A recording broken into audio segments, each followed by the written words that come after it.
Hello बच्चों, हमारी आज की क्लास है क्लास 11 बायोलॉजी चैप्टर नंबर 1 जीव जगत लिविंग वर्ल्ड।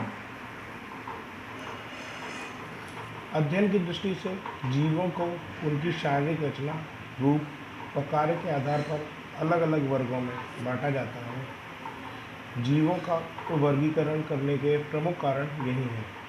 यानी वर्गीकरण का मतलब है जीवों को शारीरिक रचना और रूप कार्य के आधार पर अलग अलग ग्रुपों में बांटना।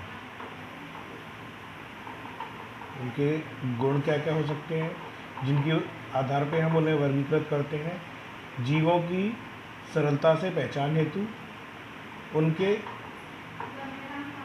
अलग अलग स्थानों के जीवों का अध्ययन हेतु, जीवाश्मों के अध्ययन हेतु, उनके सभी जीवों को अलग अलग अध्ययन की संभावना रहती है। जीवों का अध्ययन किया जा सकता है समूह बनाकर, ग्रुप में। अगर ग्रुप होगा तो हम जीवों का अध्ययन आसानी से कर सकते हैं। वर्गीकरण से जीवों में समानता का पता चलता है, जिससे जीवों के बीच संबंध का ज्ञान होता है और उनके इवैल्यूएशन का पता चलता है, यानी जीवों का विकास कैसे हुआ, जीवों का विकास कैसे कैसे होता है, किस किस तरीके से हुआ, वो सब पता चलता है। ये आपके सामने एक क्वेश्चन है।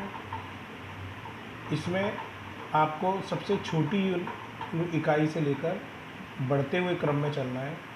तो सबसे छोटी इकाई स्पीसीज होती है, उसके बाद वंश होता है, उसके बाद ऑर्डर होता है, उसके बाद संघ होता है और उसके बाद किंगडम यानी जगत होता है।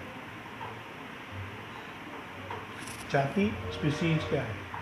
जाति प्राकृतिक जनसंख्या, जाति एक प्राकृतिक जनसंख्या अथवा समान मार्फोलॉजी, एनाटॉमी या कार्य की फिजियोलॉजी, यानी उनकी आकार, उनके काम करने और उनकी संरचना के आधार पर और उनके कोशिकीय संरचना के आधार पर जीवों की प्राकृतिक जनसंख्या है। एक उनका ग्रुप है जिसमें हम ये देखते हैं कि उनके एक जैसे गुण कौन कौन से हैं। जाति स्पीसीज वर्गीकरण की बेसिक यूनिट है। इससे जीवों को समान आनुवंशिक गुण होते हैं। स्पीसीज ऐसी संरचनात्मक रूप से समान जीवों का समूह है जो आपस में लैंगिक जनन कर सकते हैं और अपनी नई संतति उत्पन्न कर सकते हैं। ये अब उनके बारे में कुछ एग्जाम्पल हैं। वंश क्या होता है, गण क्या होता है। वंश स्पीसीज का ग्रुप है। जैसे अभी हमने देखा कि स्पीसीज एक जैसे समान गुणों वाले जीवों का समूह था, ये कई स्पीसीज का समूह है। और गण ऑर्डर कई वंशों का एक समूह है। यानी अब धीरे धीरे करके हमारी चीज़ें बढ़ रही हैं। पहले छोटी यूनिट थी स्पीसीज के बाद वंश आए, वंश के अंदर कई स्पीसीज आ गई और अब गुण ऑर्डर, इनके अंदर कई वंश जीन्स आ जाएंगे। जैसे हमारे बहुत सारे जीव होते हैं जो उनके गुण एक जैसे हैं पर उनकी स्पीसीज अलग अलग हैं, उनका वंश अलग अलग है पर कुछ तरीके से वो समान है, तो उनको हम एक ही ऑर्डर में ले सकते हैं। उसके बाद आती है फैमिली भी। जैसे अब हमारे पास कुछ ऐसे सब्जी हैं, हम सब्जी खाते हैं तो वो हैं तो सब सब्जियां पर उनके सबके गुण अलग हैं। आलू अलग है, गोभी अलग है, बैगन अलग है, तो उन सबको हम एक वेजिटेटिव ग्रुप में फैमिली में रख सकते हैं। इसी तरीके से ये जैसे शेर है, बाघ है और आपका तेंदुआ है तो ये सब एक ही जाति के जीव पर इनकी स्पीसीज अलग है, इनका ग्रुप अलग है। इसके बाद आता है हमारा वर्ग यानी क्लास, समान गुण वाले ऑर्डर। इसके अंदर हमारी फैमिलीज आ जाएंगी, क्लास आ जाएंगे। क्लास के अंदर बहुत सारे गण यानी ऑर्डर, इससे पहले वाली जो यूनिट थी वो आ जाएंगे। जैसे बंदर, गोरिल्ला, चिंपैंजी, ये सब मैमल है। कुत्ता, बिल्ली, ये सब मैमल है, स्तनधारी है। इन सबको एक ग्रुप में डाल दिया।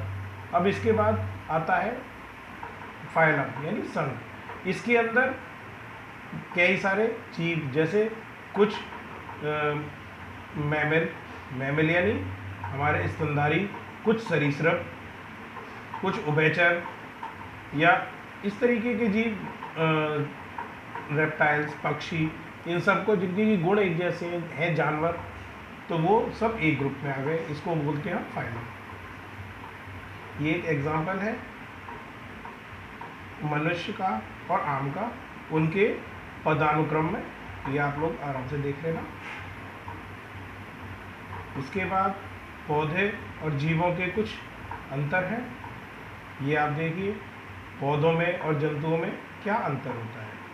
पौधे अपना भोजन खुद बनाते हैं, सपोषी होते हैं। जंतु परपोषी होते हैं। पौधों में क्लोरोफिल होता है, क्लोरोफिल की सहायता से वो अपना भोजन खुद बना सकते हैं। फोटोसिंथेसिस में जंतुओं में ऐसा कुछ भी नहीं होता है और वो अपना भोजन प्रकाश संश्लेषण से नहीं बना सकते। जंतु जटिल होते हैं, पौधे संगठन उनका सरल होता है। और उसके साथ पौधों की कोशिकाओं में कोशिकीय भित्ति सेलुलोज की बनी होती है, जंतुओं में अनुपस्थित होती है। ये सब चीज़ें आप अपनी पिछली क्लास में पढ़ चुके हैं।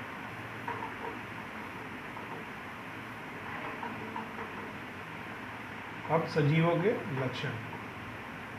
सजीवों के दो प्रमुख लक्षण हैं, एक श्वसन और एक जनन। श्वसन जो है, श्वसन का मतलब है ऑक्सीजन को अंदर लेना और कार्बन डाइऑक्साइड को बाहर निकालना। ये सजीवों का एक मुख्य गुण है। इसके द्वारा वो अपने कार्बोहाइड्रेट और प्रोटीन्स का ऑक्सीडेशन करते हैं। यह श्वसन एक अपचयी क्रिया है। और जनन आप लोग अच्छी तरह जानते हैं, अपने जैसी दूसरी संतति को उत्पन्न करने की प्रक्रिया को जनन कहते हैं। यह भी एक सजीवों का ही गुण है। निर्जीवों में ये गुण नहीं पाया जाता और निर्जीव ये काम नहीं करते। ये हमारी आज की क्लास खत्म होती है। अब उसके बाद हम अपना अगला टॉपिक लेंगे। ओके, गुड बाय और स्टे होम, स्टे सेफ।